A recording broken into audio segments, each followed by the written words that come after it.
At Singhania Educational Institute, we're not just prepared for the future,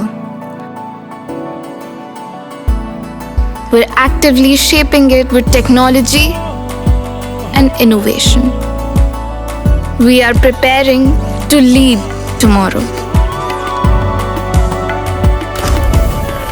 Singhania Educational Institute, cultivating knowledge.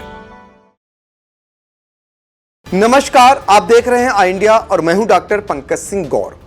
Uttar Pradesh के लोकसभा चुनाव में भाजपा को मिली बुरी हार ने पार्टी को हिलाकर रख दिया है। भाजपा से दलित मतदाता छिटक कर क्यों सपा कांग्रेस की तरफ गए, इस पर लखनऊ से दिल्ली तक मंथन और चिंतन का दौर जारी है।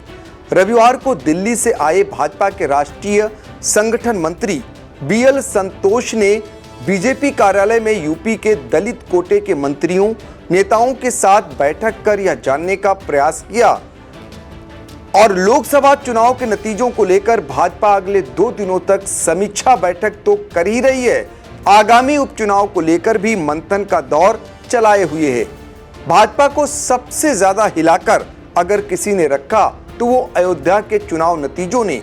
यहां पर सपा कांग्रेस ने दलित अवधेश प्रसाद को उतारकर जिस तरह राममय वाली अयोध्या में भाजपा का कमल मुरझाकर साइकिल दौड़ाई, वह समूची भाजपा को सन्न कर गई। चुनाव नतीजों ने साबित कर दिया कि बड़े पैमाने पर दलित मतदाता भाजपा को छोड़कर सपा कांग्रेस में गया है। जिस उत्तर प्रदेश की राजधानी लखनऊ में समीक्षा बैठक चल रही है, उससे सटे सीतापुर जनपद में आपको लेकर चलते हैं। 9 विधानसभा सीटों वाले सीतापुर जनपद में 4 लोकसभा की सीटें आती हैं।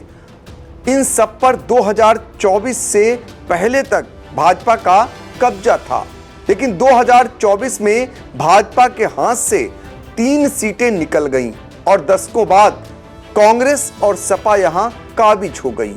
गौर करने वाली बात यह है कि 9 विधानसभा सीटों में से 3 सीटें आरक्षित हैं, जहां पर दलित समाज के जनप्रतिनिधि हैं। इनमें एक सूबे के मंत्री भी हैं। इन तीनों लोक विधानसभा सीटों पर भाजपा को हार का सामना करना पड़ा। हरगांव से विधायक और कारागार राज्य मंत्री सुरेश राही के विधानसभा क्षेत्र में भी भाजपा हार गई। हालांकि हार का अंतर काफी कम रहा, लेकिन मिश्रिख से विधायक रामकृष्ण भार्गव और सिधौली से विधायक मनीष रावत के विधानसभा क्षेत्रों में भाजपा 20,000 से भी अधिक मतों से हार गई। हार के कारणों को तलाशा जा रहा है, लेकिन हकीकत देखा जाए तो कहने को तो प्रदेश सरकार के कारागार राज्य मंत्री सुरेश राही हैं, लेकिन कई बार समस्याओं को अधिकारियों से दूर कराने में जब असफल हुए तो वह अपने आप को रोक नहीं सके और नाराजगी सार्वजनिक करने में भी नहीं हिचके हैं। मगर अपनी ही सरकार में नाराजगी कहां तक रखें, यह बड़ा सवाल है। पर अधिकारी कितना बदले हैं, इसकी वानगी शनिवार को सीतापुर की तहसील लहरपुर में आयोजित संपूर्ण समाधान दिवस में देखने को मिली। मंत्री जी की अध्यक्षता में संपूर्ण समाधान दिवस संपन्न हुआ। मंच पर जिला अधिकारी अभिषेक आनंद और पुलिस अधीक्षक चक्रेश मिश्र भी बैठे थे। तभी कारागार राज्य मंत्री अपनी नाराजगी रोक नहीं पाए और बोले, डीएसओ की कार्यशैली बेहद खराब है। कोई भी राशन कार्ड बनवाने के लिए फोन करो तो साफ मना कर देते हैं और कहते हैं कि मैं नहीं करवा पाऊंगा। आइए आपको वायरल वीडियो दिखाते हैं।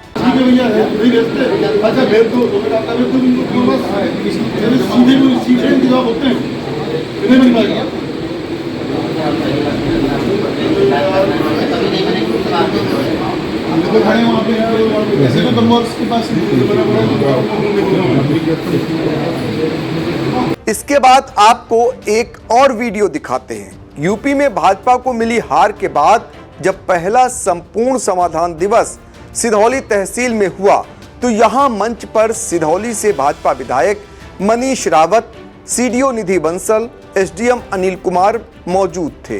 कई फरियादियों की शिकायत को लेकर खुलेआम लेखपाल पर आग बबूला हो उठे।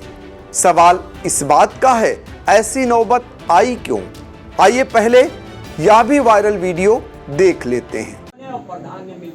हाँ तो झूठ बोल रहे क्या आप? ये ध्यान रखिएगा, अगर किसी भी क्षेत्र की जनता के साथ बदतमीजी की गई तो हम लोग बर्दाश्त नहीं के, ध्यान रखिएगा। बहुत इसका समझ लीजिए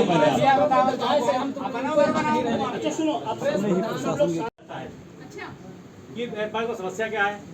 तो समस्या अगर जाने लायक है तब तो ठीक है, अगर किसी लेखपाल की समस्या है, शिकायत है तो उसमें रोक दिया जाएगा, अंदर नहीं आएगा। 3-4 लोग हैं अभी एक वकील साहब, इनकी रसीद नहीं काटी गई, इनकी रसीद नहीं काटी गई।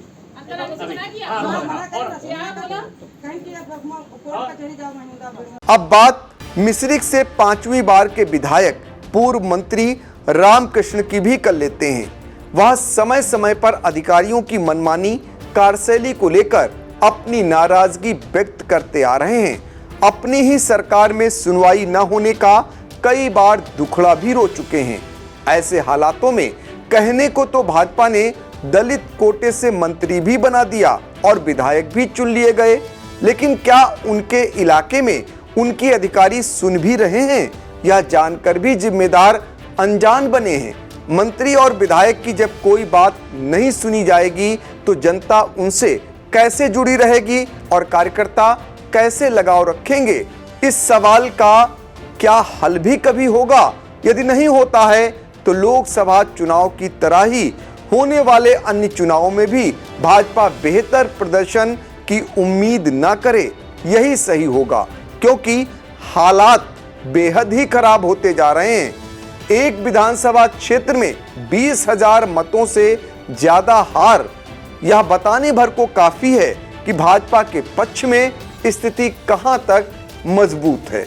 वैसे आपको बता दें कि सीतापुर में कुल 9 विधानसभा सीटों में से 7 विधानसभा के क्षेत्र ऐसे रहे जहां भारतीय जनता पार्टी को हार का सामना करना पड़ा। आलम देखिए कि भारतीय जनता पार्टी के मंत्री हों या फिर विधायक, उनके घरों पर, उनके आवासों पर या उनके कार्यालयों पर अब भीड़ छटती जा रही, यानी इक्का दुक्का भीड़ ही आ रही है। यहां तक कि जनता की तो बात छोड़िए, जो कार्यकर्ता है भारतीय जनता पार्टी का, वो भी अब उनके पास जाने से बच रहा है, क्योंकि मंत्री और विधायक अपनी ही सरकार में किसी काम के नहीं हैं। ये बात अब आम हो चली है। ऐसे में कौन उनसे जुड़ेगा? फिर ऊंट पाना तो दूर की बात रही।